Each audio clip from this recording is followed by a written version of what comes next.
없으시면 오늘 하나님이 우리에게 주시는 말씀을 같이 보도록 하겠습니다. 베드로전서 2장 1절부터 11절, 2장 11절부터 25절입니다. 베드로전서 2장 11절부터 25절까지의 말씀을 우리가 오늘 함께 보도록 하겠습니다. 베드로전서 2장 11절부터 25절입니다. 좀 깁니다. 하지만은 전체를 우리가 다 한번 읽어봤으면 좋겠습니다. 제가 대신 봉독해 드리겠습니다. 사랑하는 자들아, 나그네와 행인 같은 너희를 권하노니 영혼을 거스려 싸우는 육체의 정욕을 제하라. 너희가 이방인 중에서 행실을 선하게 가져 너희를 악행한다고 비방하는 자들로 하여금 너희 선한 일을 보고 권고하시는 날에 하나님께 영광을 돌리게 하려 함이라. 인간의 세운 모든 제도를 주를 위하여 순복하되 혹은 위에 있는 왕이나 혹은 악행하는 자를 징벌하고 선행하는 자를 포장하기 위하여 그의 보낸 방백에게 하라. 곧 선행으로 어리석은 사람들의 무식한 말을 막으시는 것이라. 자유하나 그 자유로 악을 가리운 데 쓰지 말고 오직 하나님의 종과 같이 하라. 무사람을 공경하며 형제를 사랑하며 하나님을 두려워하며 왕을 공경하라. 사환들아, 범사의 두려움으로 주인들에게 순복하되 선하고 관용하는 자들에게만 아니라 또한 까다로운 자들에게도 그리하라. 애매히 고난을 받아도 하나님을 생각함으로 슬픔을 참으면 이는 아름다우나 죄가 있어 매를 맞고 참으면 무슨 칭찬이 있으리요. 오직 선을 행함으로 고난을 받고 참으면 이는 하나님 앞에 아름다우니라. 이를 위하여 너희가 부르심을 입었으니 그리스도도 너희를 위하여 고난을 받아 너희에게 본을 끼쳐 그 자취를 따라오게 하려 하셨느니라. 저는 죄를 범치 아니하시고 그 입에 괴사도 없으시며 욕을 받으시되 대신 욕하지 아니하시고 고난을 받으시되 위협하지 아니하시고 오직 공의로 심판하시는 자에게 부탁하시며 친히 나무에 달려 그 몸으로 우리 죄를 담당하셨으니 이는 우리로 죄를 대하여 죽고 의에 대하여 살게 하려 하심이라. 저가 채찍에 맞음으로 너희는 나음을 얻었나니 너희가 전에는 양과 같이 길을 잃었더니 이제는 너희 영혼의 목자와 감독 되신 이에게 돌아왔느니라. 아멘. 오늘 말씀은 여러분의 삶 속에서 보다 실제적인 부분들을 좀 나눠보고자 합니다. 사실 저는 말씀을 성경 공부 시간이 아니기 때문에 가능한 대 청년들에게 적용할 수 있는 부분들을 좀 나눠주고 있습니다. 특별하게 이 부분들이 일주일에 한 번 오는 교회 생활에서 복음과 삶이 연결되어 있지 않다면은 참 어렵겠다는 생각을 갖습니다. 제가 청년 시절에는 이렇게 가르쳐 주는 사람도 없었고 또 어떤 셀이라든지 성경 공부 시간이 별로 없었습니다. 나름대로 뭐 성경 퀴즈라든지 성경 공부를 알아서 할 수 있는 그런 교재들도 많이 없었기 때문에 알아서 뭐 성경을 배우는 그런 시간들이 있었어요. 특별히 요즘같이 문화나 삶의 부분에서 참 복잡하지 않는 세상에 살았기 때문에 사실은 제가 젊었을 때는 지금도 젊습니다. 젊었을 때는 단순하게 살았던 것 같아요. 굉장히. 저도 요즘 세상에 살면서 참 복잡해지는 세상을 살고 있구나 생각하니까 제 삶도 복잡해지기 시작했어요. 근데 일상의 삶에서 여러분들이 세상 가운데 살면서 저보다는 여러분들이 더 많은 복잡한 삶을 살고 있지 않을까 생각을 합니다. 이 말씀은 간단하게 말하면 한 예로 직장생활을 하는데 상사가 날 어렵게 하는 거예요. 사회를 살아가는데 그 사회의 구성원 리더들이 좀 부패를 저지르는 것이죠. 그래서 나에게 직접적으로 피해가 오는 겁니다. 불의한 것을 타협하지 않았기 때문에 성공하지 못하고 불이익을 당하는 그런 이야기들입니다. 그랬을 때 우리가 어떻게 그리스도인으로서 그를 대처해 나갈 것인가 하는 것이죠. 실제적으로 오늘 말씀에는 사환들아 그랬잖아요. 그러니까 직장에서 일하는 사람들은 상사가 주인이 뭐라고 그러든지 핍박을 해도 참으라라고 하고 있어요. 이 참는다는 표현이 무엇일까 고민을 해봤습니다. 많은 사람들이 교회 다니는 사람들이 그러죠. 그래, 내가 참아야지. 그런데 속으로는 어떻게 하고 있습니까? 참는 것이 아니에요. 한도 품을 수도 있고 슬플 수도 있고 참 외로울 수도 있고 정말 짜증이 나는 일이 참 많겠죠. 그거는 뭐 직장 생활뿐만이 아니라 연인 사이도 마찬가지일 것이고 부모와 자식 간에도 마찬가지일 것이고 한 배에서 나온 형제끼리도 마찬가지일 것이에요. 근데 불의에 대해서 오늘 말씀은 얘기해 주고 있습니다. 그리스도인이 되어서 그 불의를 앞에 두고 우리가 어떻게 해결할 것인가 하는 것이죠. 오늘 말씀에는 참으라고 하고 있지만 참는 것은 그냥 이를 악물고 참는 것이 아니라고 얘기하고 있죠. 그리고 마지막 말씀에 예수님의 십자가의 고난을 대체하고 있습니다. 예수님이 고난 받으신 것처럼 우리도 그 고난에 동참한 자로서 어떻게 삶을 살아갈 때 그 불이익과 세상에 어긋난 그 구조 속에서 우리가 그 삶을 살아갈 것인가 하는 것입니다. 정말로 교회도 그렇고 가정도 그렇고 사회도 그렇고 국가도 그렇고 작게는 여러분이 일하고 있는 곳도 똑같이 적용될 수 있는 말씀입니다. 정말 우리는 성공하려면, 일반적인 말을 하는 성공을 하려면 사기를 쳐야 됩니다. 그리고 정직하지 않아야 됩니다. 절대로 남과 똑같이, 아니 더 착하고 선하게 살아서는 세상이 말하는 성공은 있을 수가 없습니다. 물론 0.1%의 사람들은 있습니다. 태어날 때부터 좀 유명한 집안의 자녀로 태어나면 0.1%는 예외입니다. 신문 기사를 좀 보니까는 제목은 봤어요. 제가 아는 목사님도 똑같은 학교에 그 과를 나왔다고 자랑을 하더라고요. 어느 그 예고에 중국어과를 나온 그 확률을 보니까 다 부잣집 아들, 딸들이 그 과를 나왔더라고요. 그 학교에. 유명한 우리가 잘 아는 한국의 대기업의 아들, 딸들은 다 그 학교에 그 중국어과를 나왔대요. 공교롭게도 왜 그런지는 모르겠어요. 그것 또한 지금부터 한 40년 전에, 30년 전에 태어난 사람들이었어요. 그런 사람들은 커가는 그런 과정 속에서 좀 독특하게 자랐대요. 그 목사님 얘기로는. 학교는 똑같이 다녔는데 좀 뭔가 달랐대요. 나중에 알고 보니까 지금은 엄청난 상속을 받아왔고 자기랑 비교할 수 없는 사람으로 살고 있다는 것이죠. 그런 사람들은 불이익을 당하겠습니까? 절대로 불이익을 당할 수가 없습니다. 구조가 그 사람들에게는 불이익 당하지 않도록 스스로가 만드는 구조 속에 살고 있기 때문이겠습니다. 0.1%도 안 될 겁니다. 미국 사회도 마찬가지입니다.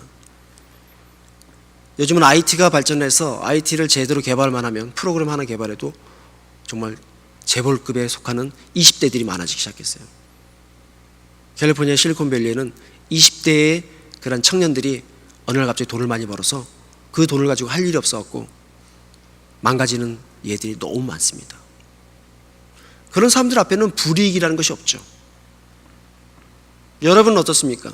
여러분이 지금 살면서, 일하면서, 사람과의 관계 속에서 여러분은 아무 잘못도 하지 않았는데 인생에서 큰 고난과 어려움을 당한 적이 있습니까? 그 고난과 어려움이 정말 내가 어떻게 할 수 없는 구조 속에서, 잘못된 악의 그런 상황 속에서, 아니면 정말 나를 밟고 성공하려는 사람들에 의해서 내가 피해를 받은 적이 있냐 하는 것이죠. 우린 친구 사이에서도 그런 일은 비번하게 일어납니다. 그 사람이 나를 해하면서까지 자기가 드러나려고 하는 모습들이 많았지 않습니까? 어릴 때부터 우리는 경쟁하는 관계 속에서 살아가고 있다는 사실입니다. 지금도 여러분들은 그런 구조 속에 살고 있고 앞으로도 여러분은 반드시 그런 일들을 당하게 될 것입니다.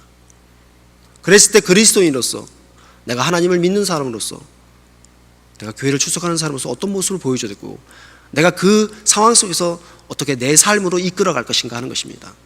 저는 이 상황을 이끌어가고 헤쳐나가는 단어를 돌파구라고 생각을 합니다. 반드시 우리는 믿음을 가지고 돌파해야 되는 힘이 있습니다. 그냥 와서 기도하고 예배를 드리고 교회 행사에 참여함으로 인해서 애써 사회와 격리되어서 살려고 하는 모습도 아닙니다.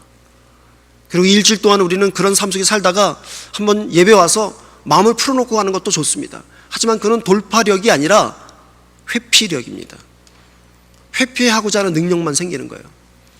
세상에서 일하고는 여러 가지 불이익과 악한 구조 속에서 우리가 뉴스를 접하게 될 때 과연 우리는 어떤 모습을 갖고 있느냐 하는 것이죠. 제 자신 스스로도 어떻게 못하는 거예요. 왜? 나에게 닥친 문제가 아니기 때문에. 근데 제가 있는 환경 속에서도 여러분 모습은 다르지만 저도 역시 옳지 못한 구조 속에 있는 사람 중에 한 사람입니다. 그게 교회가 됐든 어디에 됐든. 그럼 나는 목사로서 내가 이 부분을 어떻게 헤쳐나갈 것인가, 저도 고민하는 사람이에요. 여러분은 지금 예수를 믿는 횟수만큼의 하나님이 주신 믿음의 능력이 있습니다. 근데 과연 그 믿음의 능력이 지금 말한 여러 가지 배경의 어려운 문제들을 돌파할 수 있는 능력이 과연 어디에 있겠냐는 것이죠. 오늘 말씀에서는 베드로 사도가 참으라라고 얘기하고 있습니다. 이 말씀대로 보면은 그저 예수 믿는 사람들 바보같이 침묵하는 것밖에는 표현되지 않는 것 같아요. 가만히 있는 거예요. 한국 사회를 보면 그렇잖아요. 지금 미국도 그렇잖아요. 동성애 합법화를 위해서 지금 대법원에서 결정이 되어진다는데 우리는 침묵할 뿐이에요. 가만히 있어요. 우리 교회만 아니면 됐고 나만 아니면 됐지.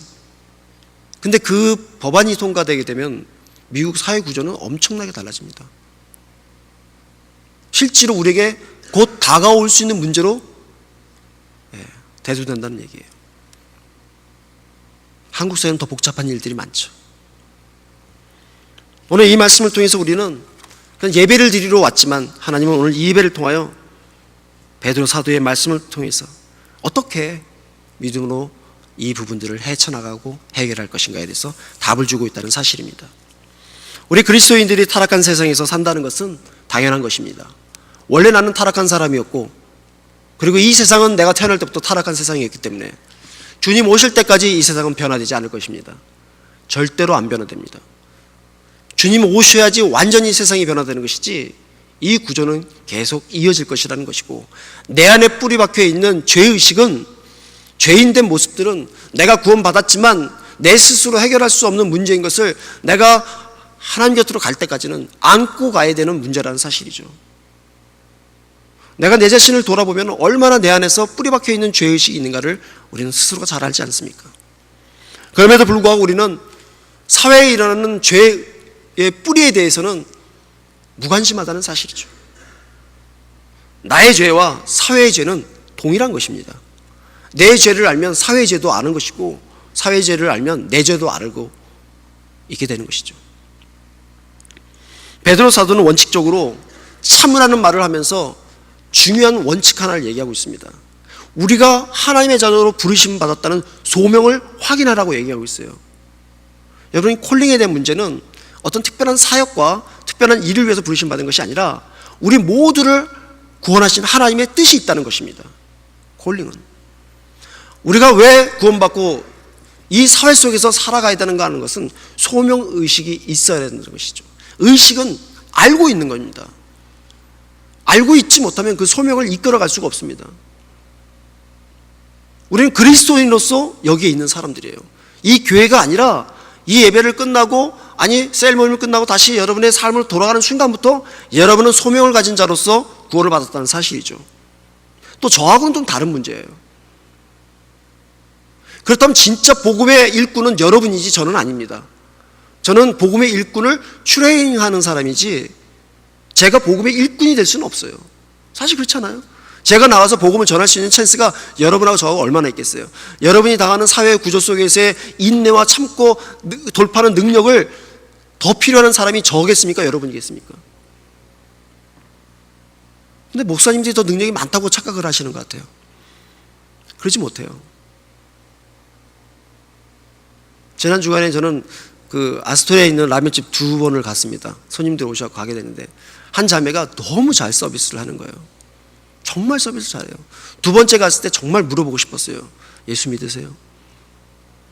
믿을 것 같아. 그 모습 보니까 너무 믿을 것 같아. 자기가 종업원인데 주인처럼 막 내와 서비스를. 나는 혹시 주인 아닐까? 종업원을 가장한 주인이 아닐까?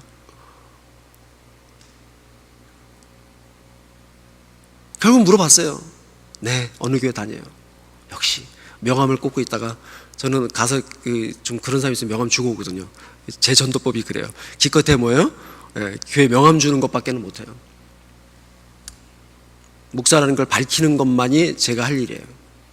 근데 여러분은 다를 거라고 생각을 해요. 그건 제 능력이 아니라 저는 그냥 환경을 얘기해 주는 것뿐이에요. 거기에 무슨 복음의 능력이 있겠어요? 그냥 친절하게 밥 잘 먹고 팁 많이 주고 그죠? 까다로운 손님이 안 되는 것밖에는 저는 없어요. 어떤 복음을 전할 수 있겠어요? 근데 여러분은 여러분의 삶 속에서 분명히 이런 방법이 아닌 방법으로 소명자로 살아갈 수 있다는 것이죠. 그게 뭐냐면 참으라는 거예요. 참으라는 거예요.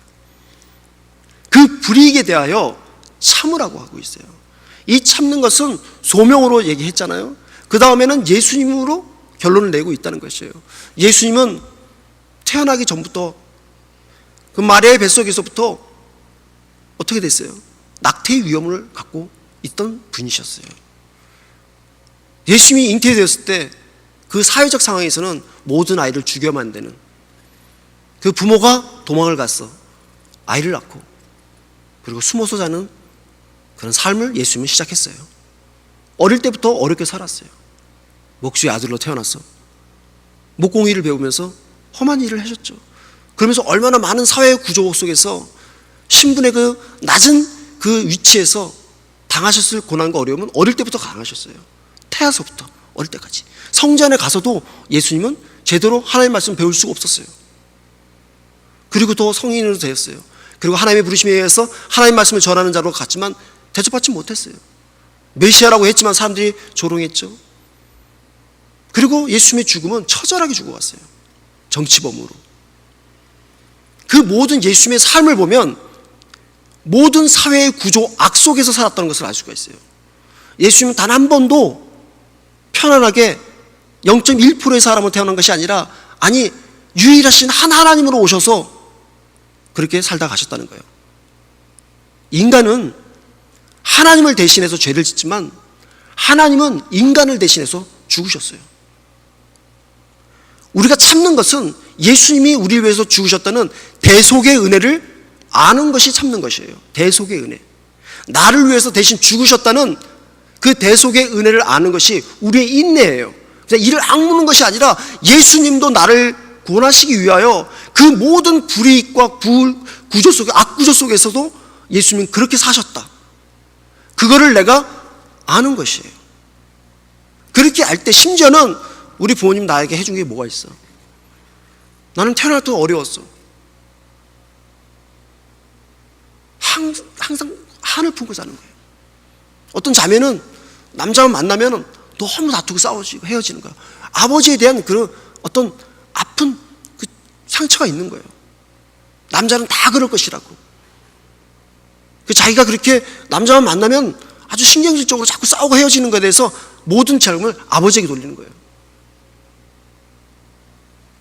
형제는 또 그래요. 어느 하나 형제는 여자만 만나면 자꾸 기대고 싶은 거야. 근데 그 기대고 싶은 것이 너무 심해. 엄마의 사랑을 못 받아갖고 너무 모든 것을 다 해주길 바래. 자매가 다 이해해주고 다 받아주고 엄마의 사랑을 못 받았기 때문에. 그리고 세상에는 엄마 같은 여자는 없다고 생각해요. 왜? 우리 엄마도 나를 사랑 안 했으니까. 돈에 대한 한이 있으십니까? 저는 돈에 대한 한이 있었어요. 너무 어렵기 때문에 돈이 정말 왼수 같았어요. 근데 돈이 너무 친하고 싶은 것 중에 하나였어요. 원수지만 돈에 한이 맺혔었어요. 그건 결국은 부모의 책임이었죠. 우리 부모가 망했으니까 나는 어려웠어. 그리고 세상에 나와보니까 세상은 내 마음대로 되지가 않는 거예요. 목회자가 되고 사역을 하면서도 왜 여기서도 악구조가 있고 왜 복음사역에도 상식이 통하지 않을까? 그때 놓치고 있는 것이 있었죠. 예수님이 나를 위해서 죽으셨다는 사실을 놓치고 있는 거예요. 그 대속의 은혜를 놓치니까 회복이 안 돼요. 치유가 안 되는 거예요. 참는 것은 그냥 눈 감고 기도만 하는 것이 아니라 그 불의에 대하여 말할 수 있어야 되고 대항할 수 있어야 되고 고쳐나갈 수 있는 능력이 있어야 돼요.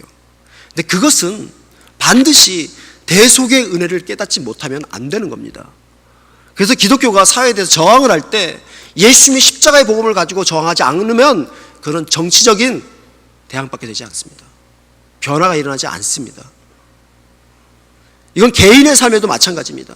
여러분이 지금 짓눌려 있고 억눌려 있는 삶과 영적인 문제들 모든 것을 다 내려놓고 볼 때 이것을 돌파할 수 있는 능력이 무엇일까라고 내려놓는다면, 따져본다면 그것은 바로 예수님이 하나님이신데도 불구하고 사람의 몸으로 오셔서 날 위해 죽으셨다는 그 대속의 은혜를 붙잡지 않으면 해결책이 없다는 사실이에요. 일상의 삶은 그렇게 살아가는 거예요. 우리는 그것을 회복하고 훈련받기 위하여 교회를 나오는 것이에요. 한 번 더 말씀드립니다. 교회는 하나님을 위해서 오는 것이 아니에요. 사실은 나를 위해서 오는 거예요, 결국은. 근데 내가 변화받고 내가 그런 믿음의 영적 능력을 가질 때 하나님이 기뻐하시는 거예요. 하나님은 그걸 원하시는 거예요. 이 예배 한 시간 갖고 우리가 어떤 변화가 있을 수 있겠습니까? 외형적으로 보면 변화가 있을 수가 없어요. 여기서 아무리 우리가 정의와 평화를 외치고 샬롬 평화를 우리가 갖자고 얘기해도 일상의 삶을 돌아가 버리면 여기는 여러분이 해결할 문제는 아직도 남아있다는 거 아니겠습니까? 또 똑같이 일주일 지나고 또 와요. 그렇게 반복적인 인생을 산다면 저는 그건 불행이라고 생각합니다. 그 해결책을 갖고 있으면서도 불구하고 그 해결의 능력을 발휘하지 못하는 건 불행이죠. 왜? 우리는 알고 있으니까, 만났으니까, 우리는 소유했으니까. 그리고 그 방법에 한 분이신 예수께서 우리와 함께 계시는 것을 지금 확인하고 있는 시간을 갖고 있는데, 일상의 삶을 통해 돌아가서 그것을 우리가 능력으로 발휘하지 못한다면 하나님은 얼마나 안타까워하실까. 여러분의 구원의 능력을 과소평가하지 마십시오. 여러분이 가지고 있는 믿음의 능력을 쉽게 생각하지 마십시오. 하나님이 주신 구원이고 하나님이 주신 믿음이라는 사실입니다. 그것은 예수님이 이 땅에 돌아가신 것이에요. 그냥 돌아가신 것이 아니라 그 죄의 모든 능력을 해결하시고 부활하셔서 모든 승리의 권한을 가지신 분으로 우리와 함께 계신다는 사실입니다. 이것을 삶에 적용할 줄 알아야 돼요. 그렇다면 바로 우리가 어떻게 적용할 수 있겠습니까? 참으세요. 어떤 불이익과 어떤 그런 유혹과 어떤 구조 속에 있을지라도 참으십시오. 어떻게 해요? 예수 그리스도의 십자가의 죽으심을 생각하고 내가 그 보혈의 능력을 가진 하나님의 아들로서 내가 나가리라. 그리고 고개를 들고 다시 한번 그 문제를 보고 그 사람을 보고 그 구조를 바라볼 때 나에게는 돌파의 능력이 생기는 거예요. 참된 능력의 기초는 십자가에 있다고 성경은 말하고 있습니다. 십자가의 능력이 있다고 합니다. 십자가의 능력이 있는 것이 아니라 십자가에 달리신 예수님께 능력이 있는 것이죠. 그것이 바로 하나님이 이 땅을 바로 세워가는 공의와 정의입니다. 하나님은 그 이 땅을 회복시키고 개혁하는 일에 예수님의 십자가의 죽음을 사용하신 것이기 때문에 그래요. 이 일에는 먼저 죄인된 인간의 변화가 먼저 우선되어야 됩니다. 내가 먼저 변화되지 않고 내가 먼저 믿음의 능력으로 살아가지 않으면 이 땅은 변화되지 않습니다. 아니, 내 집도 변화되지 않습니다. 내 회사도 변화되지 않습니다. 죄는 사람이 하나님을 위해서 대신하는 것이고 구원은 하나님이 사람을 대신하시는 것이다. 잊지 마십시오. 나는 끝까지 하나님을 대신하려고 하는 죄를 짓는 인간이고 하나님은 끝까지 나 같은 죄인을 대신해서 살려고 하는 그분이시라는 사실이에요. 이것만 놓치지 않으면 여러분 담대함이 생기기 시작하는 거예요. 돈 앞에, 사람 앞에, 구조 앞에, 성공 앞에, 사랑 앞에 우리는 그런 능력을 가질 수 있다는 사실입니다. 오늘 베드로 사도는 예수님의 대속의 의례를 묵상하라고 얘기하고 있습니다. 그러면 그분의 고난을 생각하면 내가 불평할 수 있는 것도 내가 불만할 수 있는 것도 내가 낙심되어지고 좌절하는 것도 있을 수 없다는 것이죠. 그분이 나를 위해 죽으셨는데 내가 그분을 위해서 살 수 있는 것이 무엇일까? 그분의 은혜를 받고 누리고 사는 것밖에 없는 거예요. 누리는 거예요. 되돌려 드릴 수 있는 것도 없어요. 그 몇 푼의 돈, 몇 푼의 몇 시간의 시간들 그 어떤 것으로 하나님께 돌려드릴 수 있는 것이 있겠습니까? 우리는 단지 그분이 돌아가신 그 십자가의 은혜를 누리고 사는 거예요. 마음껏. 그럼 돈 앞에 당당해질 수 있습니다. 사람 앞에 당당해질 수 있습니다. 사회구조 앞에 당당해질 수 있습니다. 이게 참는 거예요. 우리는 이렇게 참는 사람들이에요. 그래, 네 마음대로 해라. 그러든지 말든지 이러고 있는 게 참는 게 아니에요. 여러분 우리는. 결론입니다. 예수님의 생애 전체를 항상 생각하십시오. 마리아의 태 속에서부터 십자가에 죽으실 때까지 생각을 한번 해보세요. 이건 교회 처음 나오신 분도 다 아는 사건 아닙니까? 어떻게 사셨는가는 대략적으로는 아시잖아요. 한 번도 예수님은 불이익을 안 당한 적이 없으셨어요. 예수님은 한 번도 핍박을 안 당해본 적이 없어요. 예수님은 한 번도 죄로부터 타락된 적이 없으셨어요. 그런데 죽으셨어요. 누굴 위해서? 나를 위해서 죽으셨어요. 그분이 왜 나를 위해 죽으셨다는 것은 나는 그분 때문에 그분처럼 살 수 없다는 것이에요. 그분처럼 살 필요도 없다는 것이에요. 그분이 나의 삶을 대신 사셨기 때문에. 교회는 그래서 다니는 거예요. 예수는 그래서 믿는 거예요. 하나님의 은혜를 사모하는 것은 그래서 그런 거예요. 나는 내 인생을 내 마음대로 살 수 없으니까. 내 인생의 어려운 모든 것들 대신 사신 그분이 계시기 때문에 그분께 나를 의지할 수밖에 없는 거예요. 심지어는 부모님보다도 더 그 삶의 해결책을 하나님이 주고 계시기 때문에 그렇습니다. 그러니까 부모님께 여러분 어버이 주일날 아쉽고 소원하는 문제들, 섭섭한 거 많을 수 있어요. 하지만 그런 걸 내려놓으세요. 그분들도 하나님의 자녀들이고 부족한 부분들이에요. 효도는 하나님의 사랑을 알아서 그분께 하나님의 사랑이 임재하기를 기도하는 게 효도예요. 꽃 한 송이 달아드릴 부모님도 없고 못 달아드리는 저 같은 사람도 하나님의 사랑 때문에 살 수 있구나, 그걸 느끼는 것이죠. 여러분, 오늘 어버이 주일날 우리는 다시 한번 하나님 아버지의 사랑을 생각합니다. 그래서 우리의 사랑을 우리가 사는 삶의 현실 속에서, 일상의 삶 속에서 그 사랑을 적용해 나가기를 축복합니다. 기도하겠습니다.